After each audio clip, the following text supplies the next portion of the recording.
Putri. Materi kita hari ini adalah persebaran flora di Indonesia. Tujuan pembelajarannya, peserta didik dapat mengidentifikasi keragaman flora yang ada di Indonesia. Simak materinya berikut ya. Persebaran flora di Indonesia. Flora di Indonesia ternyata dapat dibedakan menjadi dua kelompok, yaitu Indo-Malayan dan Indo-Australian. Kelompok Indo-Malayan meliputi kawasan Indonesia Barat.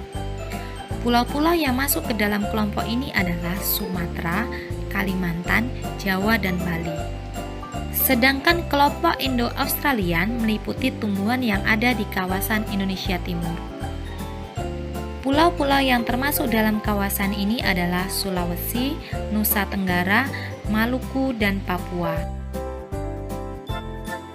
Perbedaan karakteristik flora di Indonesia. 1. Jenis meranti-merantian sangat banyak di Indonesia bagian barat, sedangkan di Indonesia bagian timur, jenis meranti-merantian hanya sedikit.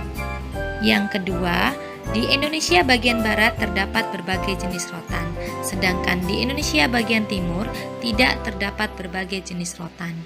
Yang ketiga, di Indonesia bagian barat tidak terdapat hutan kayu putih, sedangkan di Indonesia bagian timur terdapat hutan kayu putih. Yang keempat, di Indonesia bagian barat jenis tumbuhan matoa sedikit, sedangkan di Indonesia bagian timur terdapat berbagai jenis tumbuhan matoa, khususnya di Papua. Yang kelima, di Indonesia bagian barat jenis tumbuhan sagu sedikit, sedangkan di Indonesia bagian timur banyak terdapat tumbuhan sagu.